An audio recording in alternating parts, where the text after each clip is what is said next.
Assalamualaikum warahmatullahi wabarakatuh. Manajemen proyek perangkat lunak. Ini mata kuliah yang saat ini saya ampu di semester sekarang, di mana kita akan belajar tentang teori dasar daripada manajemen proyek, khususnya untuk software atau perangkat lunak.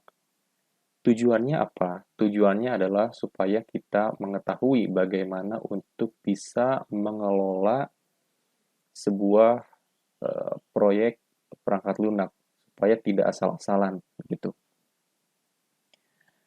Uh, Mungkin suatu saat gitu ya, karena kan teman-teman di sini belajar mengenai perangkat lunak gitu ya, belajar bagaimana bikin website, belajar bagaimana bikin sebuah Android, perangkat aplikasi Android, atau misalkan kalian belajar untuk membuat sebuah jaringan.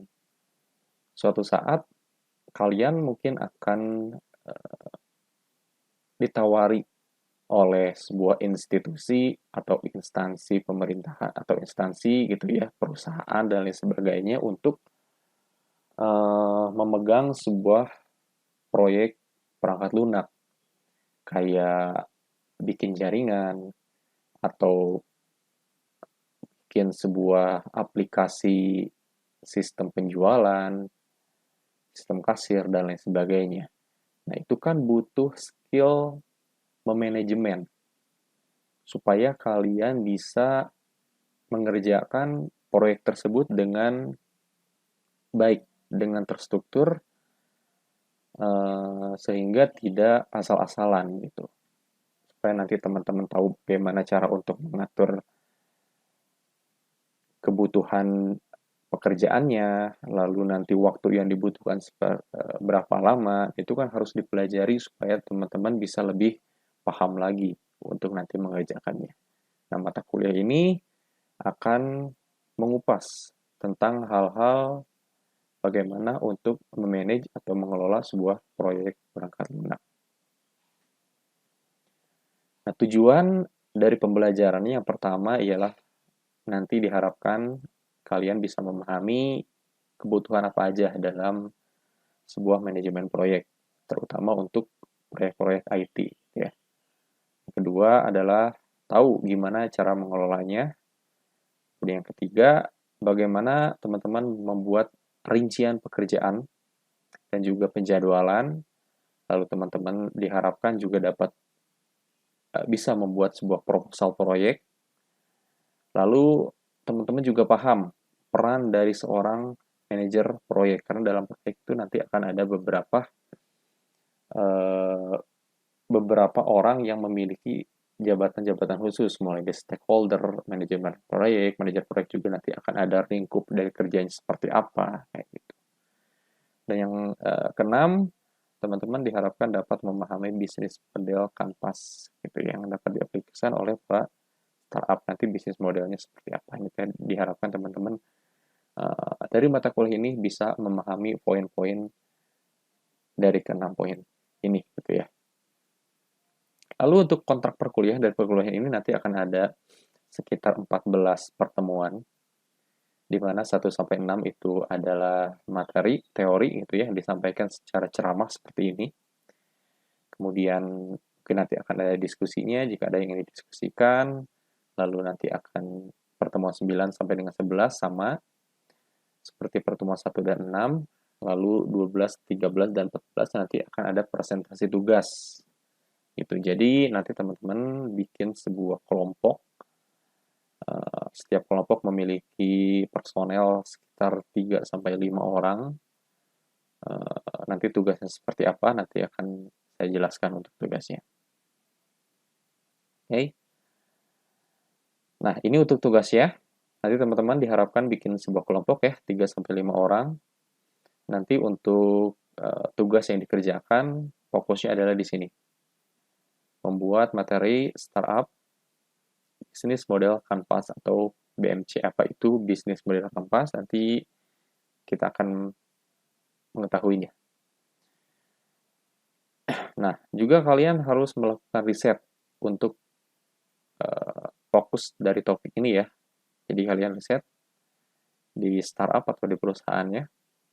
Nanti teman-teman bikin sebuah rancangan sistemnya menggunakan use case diagram, activity diagram, dan juga kelas diagram. Kemudian hasil dari riset kalian dengan menggunakannya tadi gitu ya untuk perancangannya diharapkan dibuatkan minimal prototipenya. Nah, nanti setelah prototipenya jadi, laporan menjadi pada pertemuan 12, 13, dan juga 14, kalian harus mempresentasikan tugas yang sudah kalian kerjakan, tugas kelompok tersebut. Oke, seperti itu bentuk tugasnya. Kemudian ini ada referensi yang bisa teman-teman dapatkan untuk mata kuliah ini, gitu ya. Pasti sudah ada di slide-nya masing-masing, teman-teman bisa cek. Saya tidak mengharuskan teman-teman untuk punya semua bukunya ya, cuman teman-teman bisa, kalau nanti cari referensi, bisa carilah dari buku-buku ini. Oke, kita langsung masuk ke materi di pertemuan pertama, yaitu pengantar dari proyek dan manajemen proyek.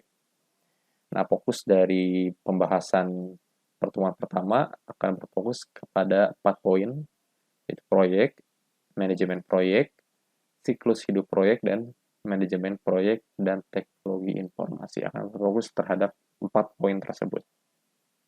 Kita masuk ke poin pertama, yaitu proyek. Proyek itu apa sih?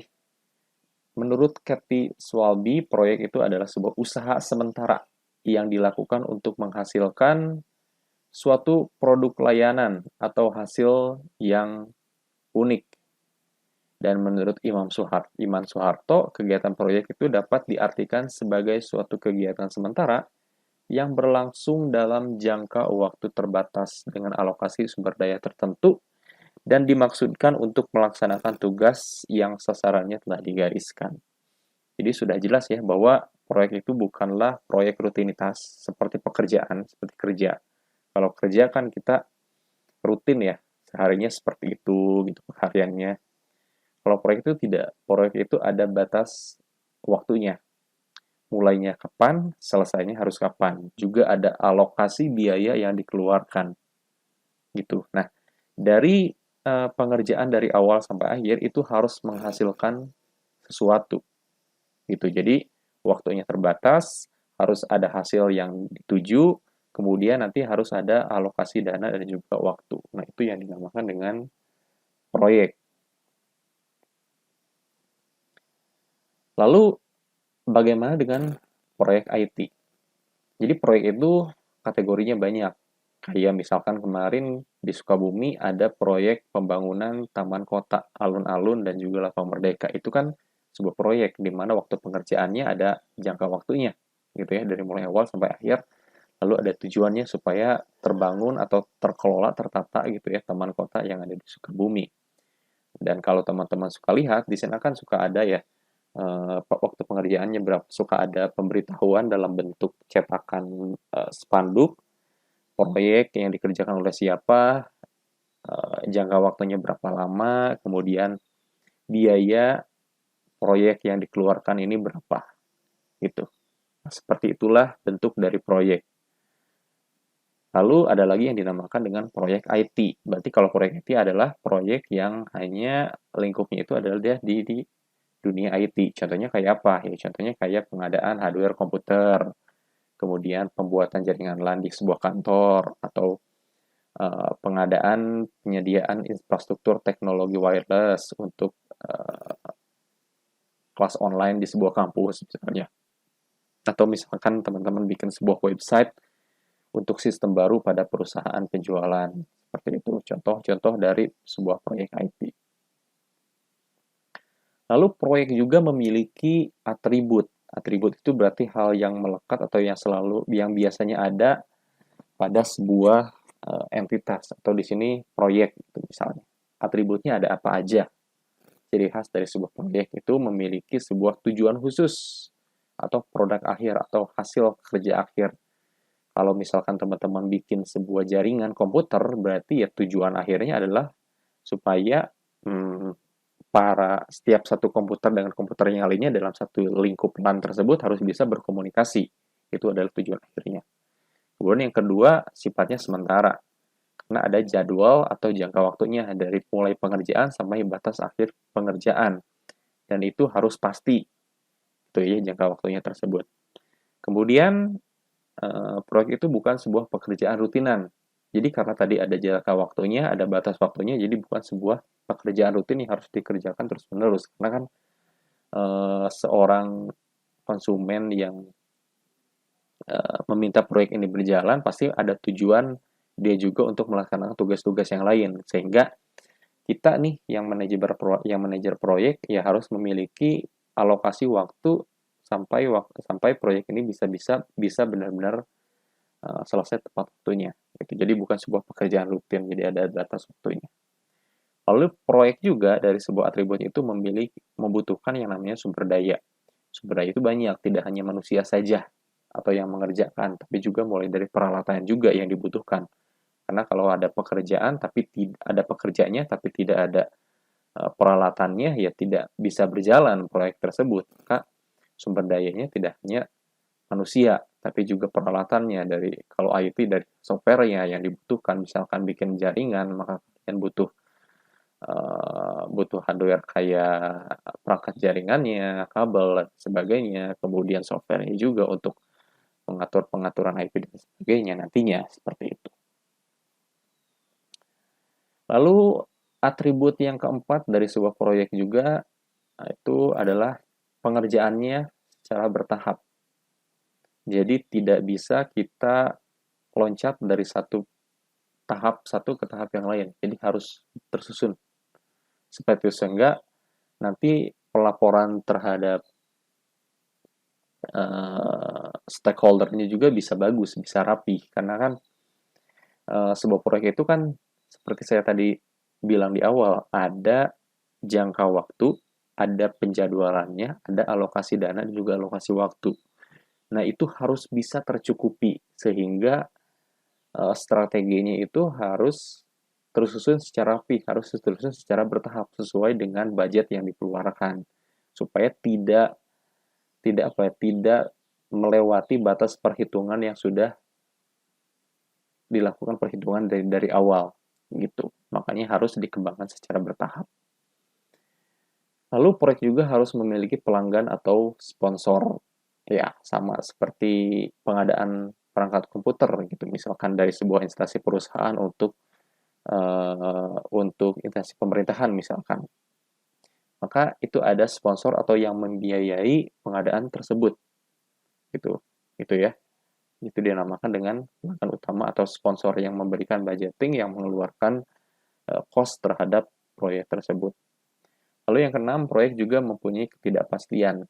Karena proyek itu unik, kadang sulit untuk menentukan tujuan dengan jelas. Ya, sama halnya kayak kita misalkan bikin sebuah website gitu ya. Misalkan ada perusahaan atau sekolah gitu ya yang kita mau bikin sebuah website sekolah, website penerimaan mahasiswa baru misalnya seperti itu. Kadang di tengah perjalanan apa yang sudah diobrolkan di awal, kesepakatan di awal itu bisa berubah tengah jalan karena kebutuhan dari sekolahnya ternyata ada yang baru lagi gitu sehingga sistem yang sudah kita rancang harus berubah lagi sehingga mungkin jadwalnya yang harus misalnya selesai dalam waktu 1 bulan harus jadi 1 bulan 1 minggu misalnya seperti itu karena ada hal lain yang harus dikerjakan atau misalkan ada penambahan biaya lagi dan sebagainya sehingga ketidakpastian ini ya selalu menjadi atribut dalam sebuah proyek. Gitu. Nah kemudian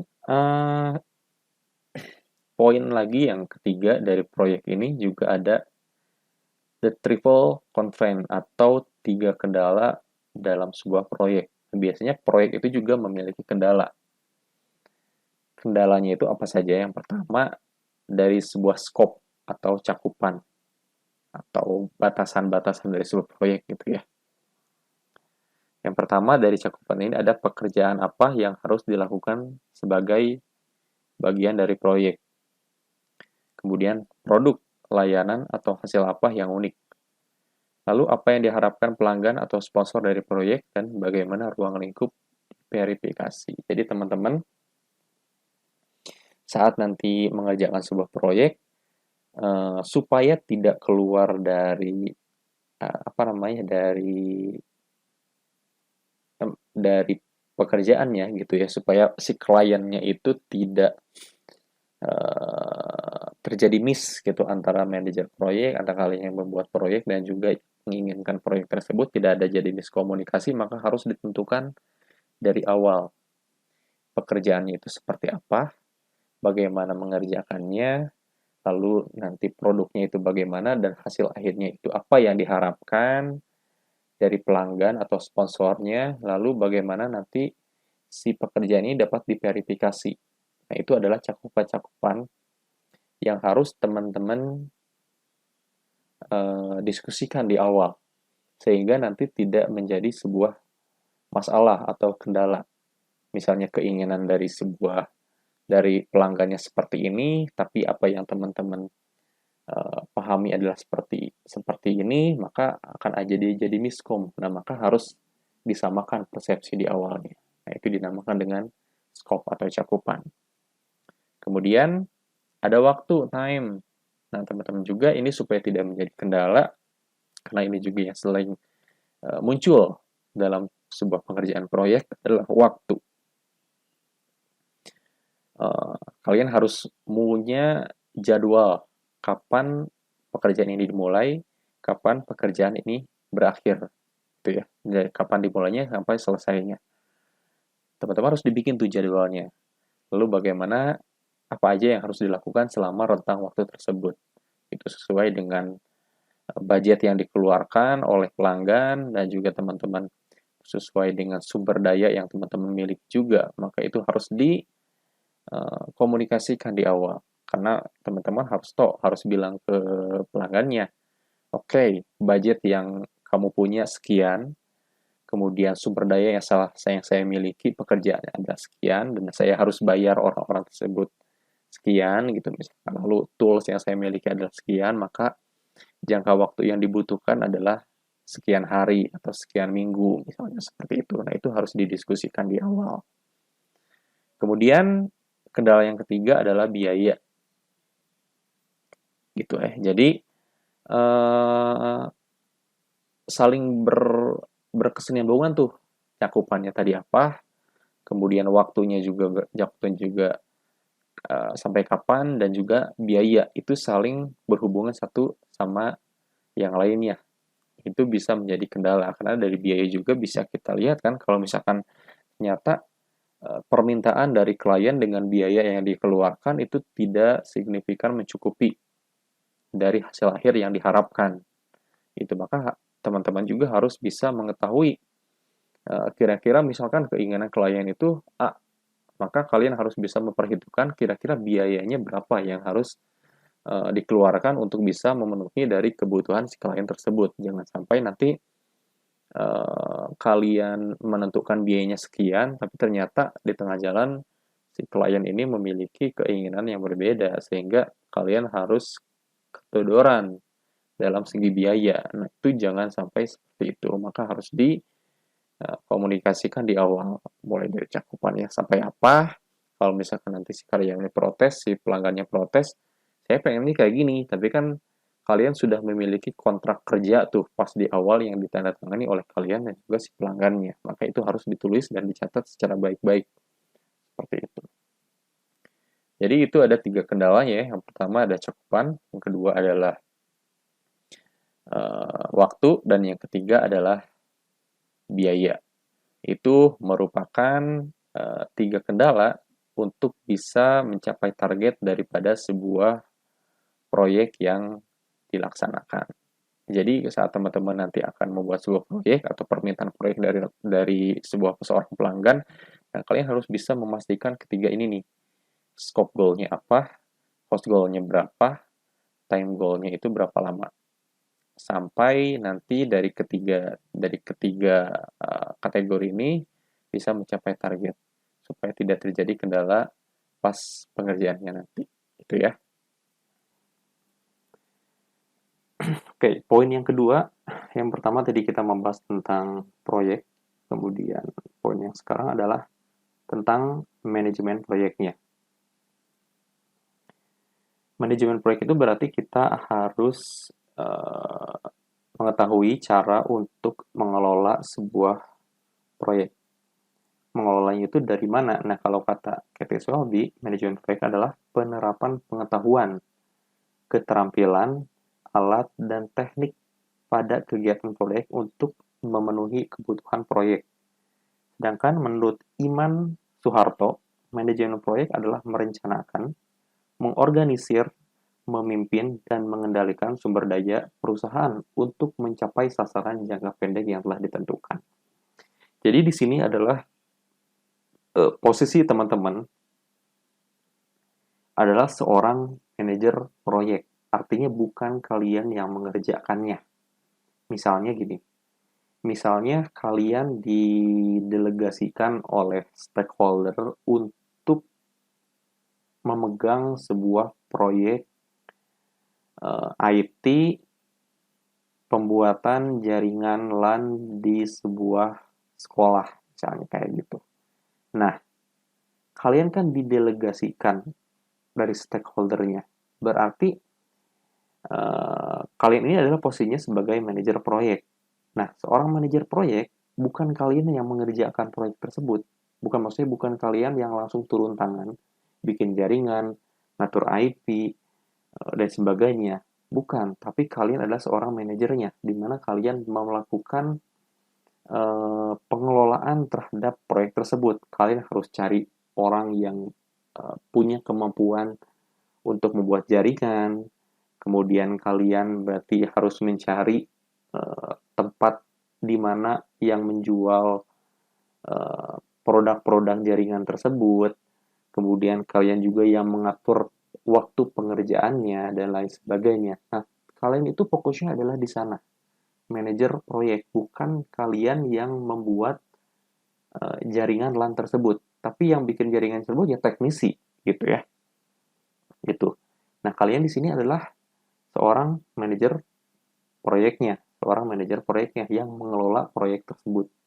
Gitu. Jadi jangan kita ubah mindset di sini gitu ya. Jangan teman-teman pikirkan bahwa sebenarnya kalian belajar kuliah di ilmu komputer di sini ya kalian harus menjadi seorang teknisi komputer, teknisi jaringan. Tidak melulu seperti itu.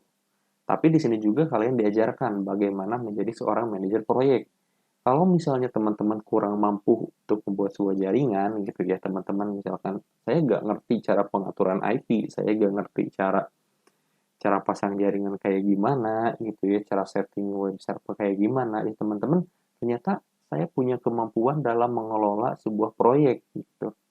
Saya tahu gimana bikin proposal, saya tahu gimana cara negosiasi dengan orang, saya tahu gimana cara untuk nge-lead sebuah tim gitu, memimpin sebuah tim, karena waktu kerja kelompok tugas kuliah saya biasanya jadi pemimpin dan bagaimana tuh tahu cara mengendalikan kelompok-kelompok saya, anggota kelompok saya untuk bisa mengerjakan pekerjaan tersebut sesuai dengan porsinya masing-masing dan tepat waktu selesainya gitu. Berarti kan di sini kalian punya kemampuan untuk menjadi seorang manajer proyek itu ya yang harus teman-teman pahami itu dari sekarang, bahwa kalian belajar di ilmu komputer tidak melulu harus jadi seorang teknisi gitu ya, tidak melulu harus jadi seorang programmer, tapi kalian juga bisa menjadi seorang manajer proyek gitu. Seorang manajer dari pengetahuan yang kalian miliki dari dasar-dasar kemampuan IT yang pernah kalian pelajari di bangku kuliah saat ini, seperti itu. Lalu menurut Pressman, manajemen proyek meliputi perencanaan, pemantauan, dan pengontrolan manusia. Ya, sama seperti yang kedua tokoh yang tadi bilang, bahwa ya ini tentang sebuah manajemen mengelola dari mulai manusia, waktu, tempat, dan sebagainya. Nah, ini adalah gambar kerangka kerja dari sebuah manajemen proyek. Di sini kita lihat, di sini ada seorang stakeholder gitu. Stakeholder itu misalkan tadi contohnya sekolah sekolah, misalkan kepala sekolah mendelegasikan kepada kalian, saya pengen bikin sebuah lab komputer, di mana lab komputer ini nanti akan bisa terhubung dengan komputer-komputer yang lainnya, misalkan. Tolong bikin jaringan LAN-nya. Nah, kalian sebagai seorang manajer proyek, maka kalian harus bisa memenuhi kebutuhan dari stakeholder ini atau dari kepala sekolah ini, gitu ya. Nah, kalian sudah memahami apa yang dia butuhkan, sudah memahami apa yang dia inginkan, maka kalian mulai bekerja dengan 9 pengetahuan, 9 area pengetahuan yang harus kalian miliki. Yang pertama apa aja itu? Yang pertama adalah scope management. Kalian harus bisa mengatur dari cakupannya seperti apa, keinginan dari si kepala sekolah ini, kemudian waktunya, berapa lama pekerjaannya, lalu biaya yang dikeluarkannya, kualitas dari pengerjaan seperti apa. Berarti teman-teman harus tahu alat-alat yang dibutuhkan, harus tahu lokasinya strategisnya bagaimana supaya nanti kualitasnya lebih bagus. Lalu teman-teman juga harus mencari teknisi jaringan yang handal, yang bisa mengerjakan sesuai dengan apa yang kalian rencanakan. Lalu komunikasi manajemen. Ini juga hal yang tidak kalah penting, manajemen komunikasi. Di mana keinginan stakeholder itu harus bisa diterjemahkan kepada teknisinya bahwa keinginannya seperti ini, maka itu harus bisa dimengerti oleh yang mengerjakan proyeknya nanti. Itu pada teknisinya. Jadi kemampuan komunikasi itu sangat penting. Lalu juga risk management, di mana misalkan risk management itu si kepala sekolah tadi ingin membuat sebuah lab komputer. Ternyata saat kalian sudah membuat sebuah rencananya, sudah membuat sebuah list dari daftar apa aja yang dibutuhkan saat kalian misalkan mau membeli peralatan-peralatan tersebut, ternyata di pasaran barangnya susah. Gitu. Nah, kalian harus punya risk manajemen, harus punya plan A, plan B, plan C untuk menangani hal-hal seperti itu. Kayak gitu. Lalu ada procurement management, prosedural, bagaimana pengerjaan dari tahap ke satu, tahap kedua, tahap ketiga, sampai nanti akhirnya selesai. Itu. Nah, dari ke-9 pengetahuan tersebut, kalian bisa digambal jadi satu sehingga kalian tahu tools dan teknik pengerjaan proyek ini seperti apa sehingga si proyek ini dapat berjalan dengan baik gitu ya, dapat diselesaikan dengan sukses nantinya. Itu adalah seperti kerangka kerja manajemen proyek dari stakeholder. Dia ekspektasinya keinginannya apa, kemudian dengan 9 pengetahuan yang kalian punya sebagai seorang manajer proyek, bisa mengaplikasikan dari keinginan dan kebutuhan si stakeholder nantinya. Seperti itu. Nah, ini penjelasan dari gambar yang tadi gitu ya. Stakeholder punya proyek, lalu proyek nanti didelegasikan kepada kalian sebagai seorang manajer proyek, lalu nanti akan dikelola oleh kalian berdasarkan 9 pengetahuan yang tadi, scope management, time management, cost management, quality management, human resource management, communication management, risk management, dan procurement management. Nah, dari pengetahuan tadi, teman-teman mulai melakukan penerapan tools, teknik, dan metode apa aja yang baik untuk mengerjakan atau mengelola proyek tersebut. Seperti itu. Nah, manajemen proyek ini memang banyak digunakan oleh banyak organisasi, gitu ya, karena banyak keuntungan yang memang didapatkan dari pengelolaan atau pengetahuan seorang manajer proyek itu. Yang pertama, kontrol yang lebih baik pada finansial, fisik, dan juga SDM. Jadi, biaya yang dikeluarkan dapat termonitoring dengan baik, SDM-nya juga, dan juga peralatannya dapat termonitoring dengan baik, lalu hubungan pelanggan yang lebih baik, karena manajemen proyek ini seperti jembatan antara stakeholder dan juga teknisinya. Jadi, dia harus punya selangkah lebih maju daripada stakeholder dan juga teknisinya. Jadi, kalian sudah tahu kerangka kerja itu seperti apa dan bisa ditransformasikan dan bisa dimengerti oleh kedua stakeholder dan juga si teknisinya ini. Lalu waktu pengembangan yang lebih pendek karena kan kalian sudah punya jam terbang, sudah punya penjadwalan, sehingga bisa terorganisir untuk waktu pekerjaannya. Lalu biaya juga bisa di hold. Ya sama seperti kalian proyek atau misalkan event organizer. Pasti kan kalian memiliki rekanan kerja, rekanan bisnis gitu ya. Misalkan kalian seorang manajer proyek IT suka membeli sebuah barang dari distributor tertentu, pasti dia akan akan ada kerjasama dengan kalian di mana si biaya menjadi lebih murah. Kayak gitu.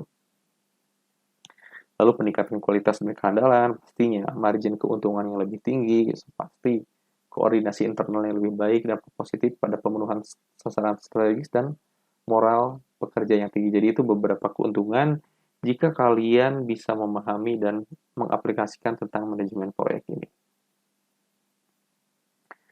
Lalu fokus manajemen proyek perangkat lunak itu berfokus atau terhadap 4P, yaitu people, manusia, lalu produk, proses, dan project, gitu ya. People itu terdiri dari stakeholder. Stakeholder itu siapa? Yaitu orang-orang yang terlibat dalam atau dipengaruhi oleh kegiatan proyek, seperti ya, yang memberikan dana dan sebagainya, gitu. Termasuk seperti sponsor di proyek, staf pendukung, pelanggan, dan termasuk. Lalu ada pemimpin tim. Pemimpin tim ini diharuskan mempunyai keterampilan yang memimpin yang cukup, diantaranya seperti mampu memotivasi, mampu berorganisasi, mampu mendorong, dan sebagainya. Contohnya seperti mandor lah, kayak gitu. Itu bisa dikatakan juga sebagai pemimpin tim atau leader. Lalu tim perangkat lunak. Faktor yang harus dipertimbangkan pada saat merencanakan struktur tim perangkat lunak, kesulitan masalah yang harus dipecahkan, ukuran program yang dihasilkan, ya intinya kita fokus terhadap people ini adalah orang-orang yang memang handal di bidangnya masing-masing. Kalau misalkan di tim perangkat lunak, berarti orang yang mengerti tentang programming, orang yang mengerti tentang coding, gitu ya, manajer perangkat lunak, orang-orang yang harus mengerti tentang hal-hal seperti itu. Ya, pemimpin tim berarti orang-orang yang bisa memimpin, yang bisa berkomunikasi dengan baik supaya berjalan tuh antara satu divisi dengan divisi yang lainnya bisa saling terkoneksi chemistry-nya satu sama lain. Seperti itu. Lalu fokus yang kedua adalah produk. Cakupan perangkat lunak, konteks, dan informasi fungsi kerja, dekomposisi masalah, fungsional dan isi, opsinya produknya gitu ya. Produk yang dihasilkan itu seperti apa, dan itu harus disesuaikan dengan keinginan dan ekspektasi dari stakeholder nantinya. Lalu proses, tim proyek harus dapat memutuskan model proses yang sesuai. Jadi dalam proses pekerjaan itu harus disesuaikan dengan budgeting dan juga waktu yang dibutuhkan. Gitu. Pelanggan, tim proyek harus dapat memutuskan model proses yang sesuai untuk pelanggan dan orang yang akan melakukan pekerjaan itu. Jadi teman-teman punya strategi nih, saya misalkan pengen bikin jaringan itu yang tipenya seperti apa, modelnya kayak gimana, nah itu harus disesuaikan dengan kemampuan yang dimiliki oleh sumber dayanya. Gitu, jadi harus disesuaikan. Jadi kalian harus bisa, makanya tadi saya bilang seorang manajer proyek itu harus selangkah lebih maju daripada lainnya, karena kalian itu harus bisa visioner, melihat lebih ke depan, kira-kira seperti apa proses yang harus bisa dijalankan supaya kebutuhannya itu bisa terpenuhi gitu. Yang keempat adalah project, memerlukan koordinasi perpaduan dari SDM, teknik, perlengkapan, pelatihan, administrasi, keuangan. Gitu ya. Jadi teman-teman juga harus bisa mengelola dari ke beberapa poin tersebut. Gitu. Lalu cek bidang pengetahuan manajemen proyek. Nah, bidang pengetahuan manajemen proyek ini menggambarkan bidang kompetensi yang harus dikembangkan oleh manajer proyek, yang meliputi 4 bidang pengetahuan inti dari manajemen proyek yang menyebabkan tujuan proyek tercapai. Sama ya, seperti yang tadi ya, yang di proyek yang di awal, bahwa yang triple constraint yang tadi, mulai dari scope management, time management, cost management, dan quality management. Itu adalah pengetahuan yang harus dimiliki oleh seorang manajer proyek nantinya. Kalian harus tahu cakupannya kayak gimana, waktu yang dibutuhkan, dan biaya yang dibutuhkan juga kualitas produknya seperti apa. Lalu bidang pengetahuan manajemen proyek lanjutan. 4 bidang pengetahuan yang fasilitatif pencapaian tujuan proyek. Yang pertama SDM-nya harus baik. Kemudian komunikasi yang paling penting. Antara SDM itu kan manusia memiliki pengetahuan yang berbeda-beda biasanya. Lalu idealisme juga yang berbeda, maka manajemen komunikasi itu harus benar-benar dipahami dengan baik. Dan juga manajemen risiko, jika nanti komunikasinya tidak berjalan dengan baik, maka manajemen risiko juga harus baik gitu ya, supaya tidak apa ya, supaya tidak kaget nantinya kalau misalkan ternyata apa yang sudah disusun dengan baik, apa yang sudah direncanakan dengan baik tidak sesuai dengan apa yang diharapkan, maka kalian harus bisa memiliki manajemen risiko tersebut. Lalu manajemen pengadaan. Jangan sampai nanti saat melakukan proses pengerjaan proyek, ya barang yang dibutuhkan ternyata tidak ada gitu ya. Kalian harus bisa memahami hal itu, gitu. Harus bisa bahwa oke, distributor peralatannya harus seperti ini dan harus ada dalam waktu segini, lalu kuotanya harus segini gitu ya. Itu harus dipahami untuk manajemen pengadaan barangnya. Satu bidang pengetahuan yaitu manajemen integrasi, dan semuanya itu dari keempat ini harus saling terintegrasi dengan baik. Poin ketiga dari pembahasan pengantar manajemen proyek ini adalah siklus hidup proyek. Siklus hidup proyek merupakan suatu metode yang digunakan untuk menggambarkan bagaimana sebuah proyek direncanakan, dikontrol, dan diawasi sejak proyek disepakati untuk dikerjakan hingga tujuan akhir proyek tercapai. Tahap kegiatan dalam siklus hidup proyek yang pertama adalah tahap inisiasi. Jadi dalam proyek itu ada siklus hidupnya.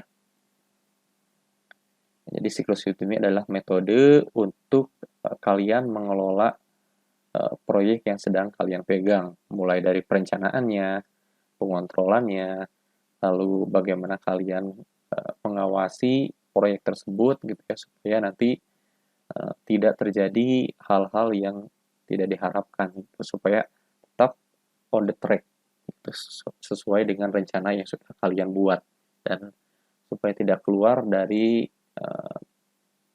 kontrak proyek yang sudah kalian buat di awal dengan stakeholder-nya.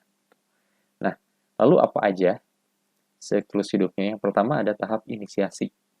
Nah, tahap inisiasi ini adalah tahap awal kegiatan proyek saat proyek mulai disepakati untuk dikerjakan.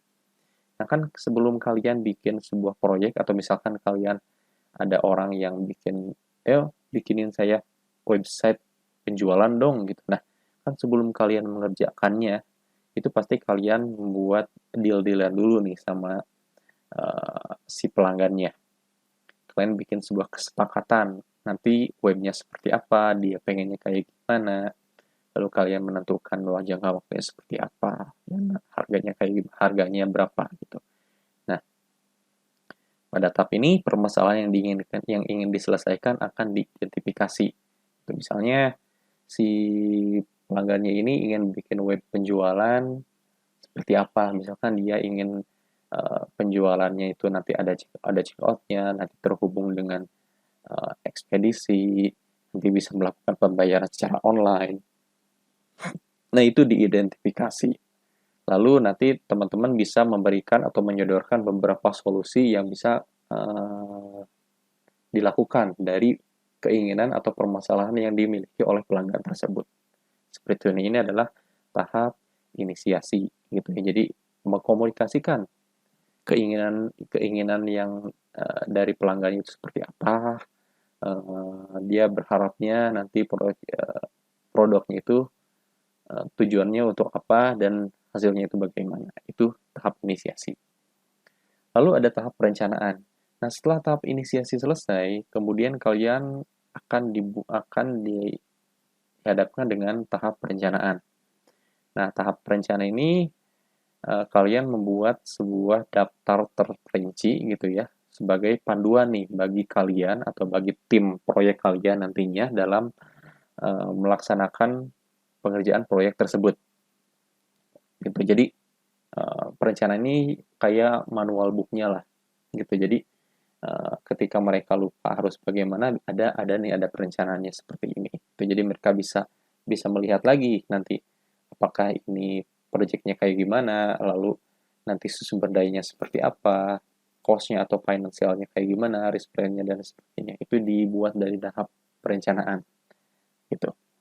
Lalu tahap eksekusi. Nah, setelah tahap perencanaannya ini selesai gitu ya, setelah si tahap perencanaan kalian membuat sebuah planning gitu ya dari tahap A sampai akhir. Oke, saya nanti akan bikin sebuah website-nya seperti ini. Nanti akan ada menu-menu seperti ini, ada fungsi-fungsi seperti ini. Oke, berarti saya butuh seorang manajer perangkat lunak gitu ya, programmer. Dia yang akan bikin ininya, lalu si dia akan bikin ininya, nanti tampilannya akan seperti ini. Berarti waktu yang dibutuhkan adalah sekian minggu itu misalkan. Berarti biaya yang dibutuhkan untuk membayar orang ini sekian, orang ini sekian, orang ini sekian. Nah, perencanaan kan sudah tuh. Kalau sudah fix, sudah disetujui, masuk ke tahap selanjutnya yaitu tahap eksekusi, yaitu eksekusi pelaksanaan proyek. Nah, di tahap ini tujuan dari proyek akan mulai dikerjakan. Itu tahap planning project. Dan teman-teman harus mulai mengawasi ini, harus mulai mengontrol apakah supaya si proyek ini yang sedang dikerjakan tidak keluar dari rencana yang sudah disusun sebelumnya. Itu adalah tahap eksekusi. Dan tahap pengontrolan pastinya. Tahap eksekusi itu berbarengan dengan tahap pengontrolan. Supaya kalian bisa mengontrol setiap pekerjaan yang dilakukan. Dan tahap penutupan, ini merupakan bagian akhir daripada aktivitas proyek. Gitu ya. Jika proyeknya sudah mulai selesai dan sudah bisa sudah sesuai dengan perencanaan, sudah sesuai dengan ekspektasi dari pelanggan, dan pelanggannya puas. Nah, tibalah pada saat tahapan penutupan gitu ya, di mana tahapan ini merupakan akhir dari aktivitas proyek. Hasil akhir proyek beserta dokumentasinya sudah diserahkan kepada pelanggan gitu ya. Jadi proyeknya sudah diserahkan, dokumentasi juga sudah diserahkan, dan hubungan antara kita sebagai manajer proyek dengan pelanggan sudah diakhiri. Lalu tim proyeknya juga dibubarkan dan tiba saatnya kalian seorang manajer proyek jika membuat sebuah laporan yang nantinya akan dikirimkan kepada stakeholder-nya. Seperti itu. Itu adalah siklus hidup dari manajemen proyek. Yang pertama tadi ada inisiasi, kemudian ada perencanaan, eksekusi, pengontrolan, dan penutup. Jadi itu ada 5 siklus hidup dari manajemen proyek. Nah, poin keempat dari MPPLL ini adalah manajemen proyek dan teknologi informasi. Nah, dalam setiap pekerjaan pasti ada saja kendala dan masalah yang mungkin dihadapi gitu ya. Apalagi dalam industri IT yang pastinya industri IT dan juga proyek yang pastinya butuh kerjasama dari beberapa pihak dan beberapa orang gitu. Nah, kira-kira apa saja sih yang mempengaruhi manajemen proyek ini gitu ya. Kalau misalkan dalam teknologi informasi, yang pertama adalah sifat proyeknya. Sifat proyek pengembangan perangkat lunak lebih beragam daripada proyek yang berorientasi pada hardware. Kita next dulu ke poin selanjutnya. Proyek pengembangan perangkat lunak dapat mencakup pengembangan aplikasi sederhana dan mandiri atau e-commerce global yang canggih menggunakan bahasa pemrograman canggih. Lalu proyek IT juga mendukung setiap fungsi industri dan bisnis, gitu ya. Jadi ini adalah sifat-sifat dari proyek IT, di mana sangat beragam. Kalau untuk perangkat lunak itu ya, dibanding dengan hardware, karena Kalau perangkat lunak kan ada versi-versinya, pengembangan, terus-terusan dilakukan pengembangan. Sedangkan kalau hardware, hmm, waktu pengembangannya tidak secepat dari software, gitu. Sehingga lebih beragam untuk software ini atau perangkat lunak ini. Dan perangkat lunak juga dapat berkembang tidak hanya untuk aplikasi-aplikasi yang besar, tapi mulai dari aplikasi yang sederhana, mandiri, e-commerce yang besar, gitu. Jadi semuanya terus-terusan berkembang dan melakukan update, gitu. Kemudian proyek IT juga mendukung setiap fungsi industri dan bisnis. Pastinya sekarang kan perusahaan-perusahaan tidak hanya dari perusahaan multinasional ya, perusahaan kecil, startup, sampai dengan sekolah-sekolah sekarang sudah menggunakan yang namanya proyek IT untuk mendukung setiap fungsi industri dan bisnisnya. Seperti itu. Kemudian karakteristik anggota tim proyek. Karena kan proyek itu tidak dikerjakan oleh satu orang, seperti yang tadi saya bilang. Pasti akan dikerjakan oleh banyak pihak, banyak orang. Dan setiap orang juga pasti memiliki latar belakangnya masing-masing.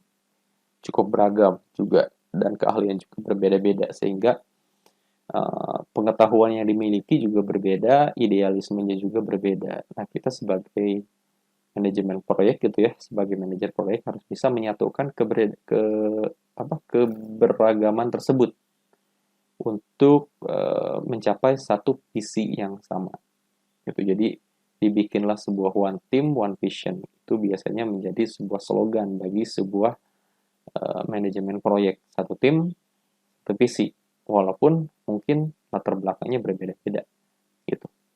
Nah, kita sebagai seorang manajer proyek kan harus jeli ya dalam memilih orang-orang yang bisa ditempatkan dalam proyek yang kita sedang pegang supaya tidak terjadi slack intinya gitu. Lalu beberapa proyek IT membutuhkan keahlian orang-orang yang hanya dalam beberapa fungsi pekerjaan. Jadi biasanya dalam proyek IT itu kita membutuhkan seorang spesialis. Misalnya kita butuh lagi bikin proyek pengembangan perangkat website penerimaan siswa baru, maka kita butuh seorang spesialis programmer di bidang web gitu. Atau misalkan, oke, sekarang si webnya itu akan diintegrasikan terhadap aplikasi mobile. Nah, berarti kita butuh lagi yang namanya spesialis di bidang programmer mobile. Gitu. Jadi kita butuh yang namanya spesialis-spesialis, kan setiap spesialis juga pasti memiliki pengetahuan yang berbeda. Antara si web yang dipelajari dengan pemrograman mobile yang dipelajari pasti memiliki pengetahuan yang berbeda. Seperti itu. Itu adalah karakteristik anggota tim proyeknya. Lalu beragam teknologi. Banyak jabatan untuk profesional IT menandakan berbagai teknologi yang diperlukan untuk menduduki posisi tersebut ya. Kebutuhan dari manajemen dari tim proyeknya juga kan kayak yang website dia pasti butuh butuh bahasa pemrograman yang berbeda antara orang yang bikin dari sisi websitenya juga orang yang dari sisi mobile programmingnya. Dan biasanya juga spesifikasi komputer biasanya kan untuk pemrograman mobile harus lebih tinggi gitu ya. Kebutuhan dari spesifikasi pembuatan aplikasinya tersebut. Lalu spesialis perangkat keras mungkin tidak mengerti analisis basis data, betul, dan sebaliknya. Karena kan mereka spesialisnya masing-masing. Antara bagian hardware, bagian software, pasti mungkin mereka tidak mengerti satu sama lain. Tapi bagaimana caranya supaya mereka bisa saling terhubung. Nah, adalah kita seorang manajemen proyek yang harus bisa menghubungkan mereka. Antara bagian perangkat keras, bagian basis data, kemudian untuk security, dan analisis lainnya. Itu harus bisa kita hubungkan, kita konekkan satu sama lainnya. Nah, contohnya itu seperti programmer dapat menggunakan beberapa bahasa pemrograman yang berbeda. Kemudian soal programmer Java itu pada proyek JavaScript seperti itu. Contohnya. Kemudian tren globalisasi manajemen proyek IT. Penting bagi manajemen proyek untuk mengatasi beberapa masalah saat mengerjakan proyek global. Nah, beberapa masalah utama termasuk berikut: komunikasi, karena orang akan bekerja di zona waktu yang berbeda, berbicara bahasa yang berbeda, memiliki latar belakang budaya yang berbeda, merayakan liburan yang berbeda, dan lebih penting untuk membahas bagaimana orang akan berkomunikasi secara efisien dan tepat waktu. Nah, kalau misalkan proyek yang kita kerjakan adalah proyek besar di mana bisa dikerjakan secara online, gitu si proyeknya misalnya. Kan sekarang uh, proyek apalagi perangkat lunak bisa dikerjakan oleh orang-orang yang berbeda dari zona-zona waktu yang berbeda, misalkan dari orang yang di Sukabumi, kemudian tim proyeknya yang lainnya dia ada di Jawa Tengah, lalu yang lainnya ada di Pontianak, kan mereka memiliki zona waktu yang berbeda gitu ya. Kemudian kita punya rentetan pengerjaan yang harus memang diselesaikan, maka kita harus bisa mengkomunikasikan dan juga apa namanya, bisa menyesuaikan dengan kondisi tim proyek yang kita miliki, seperti itu. Maka komunikasi itu yang harus dikedepankan. Kemudian yang kedua adalah kepercayaan. Kepercayaan adalah masalah penting bagi semua tim, sehingga penting untuk membangun kepercayaan dengan seluruh anggota tim. Maka chemistry itu memang harus dibangun dalam sebuah tim proyek. Jangan sampai kita saling mengandalkan satu dengan yang lain, atau misalkan ada yang namanya trust issue gitu ya, atau misalkan ada dia mah pekerjaan seperti ini, dia ini bagiannya dia gitu ya, maka dia harus dikerjakan. Kalau misalkan ternyata ada tim kita yang merasa kesulitan, kita mampu untuk membantunya, ya setidaknya beri dia masukan bagaimana untuk bisa menjalankan hal tersebut supaya tidak terjadi mandet nantinya. Karena kan ada tahapan ya, misalkan dari si A lanjut ke si B, pengerjaannya lanjut ke si C. Nah, kalau misalkan dari si A ada masalah, ada trouble, ya itu harus cepat diselesaikan. Tidak boleh saling memojokkan satu sama lainnya. Karena kalau seperti itu, ya bagaimana si proyek ini bisa selesai dengan tepat waktu. Gitu. Jadi kepercayaan harus saling terhubung. Misteri harus saling terhubung. Kemudian praktik umum, penting menyelaraskan proses kerja untuk menghasilkan proses hasil yang baik. Manajer proyek harus menyediakan waktu bagi tim untuk mengembangkan praktik kerja umum ini. Betul. Lalu alatnya juga memberikan peran penting dalam globalisasi, terutama dalam meningkatkan komunikasi dan praktek kerja. Beberapa alat yang dapat digunakan adalah TRAJ, sistem pelacakan masalah untuk proyek pengembangan PL. Ini ya beberapa komponen yang bisa digunakan dalam proyek perangkat lunak. Ada TRAC, nanti teman-teman bisa dicek ya, apa itu TRAC, kemudian explainer itu apa, crash control itu apa, Webex, email, telepon, Skype itu apa, bisa teman-teman cek di Google tentang alat-alat dari TI ini untuk pengembangan perangkat lunak. Oke, cukup sekian untuk pertemuan pertama di manajemen proyek perangkat lunak atau disingkat MPPL. Teman-teman bisa dipahami ya kita untuk pengantar ini supaya nanti bisa lebih mengerti ke depannya tentang manajemen proyek perangkat lunak. Dan di sini adalah peran kalian sebagai manajer perangkat lunak, sebagai seorang manajer proyek, bagaimana kalian belajar untuk bisa mengelola dan manajemen sebuah proyek lunak. Oke, terima kasih. Sekian dari saya. Wassalamualaikum warahmatullahi wabarakatuh.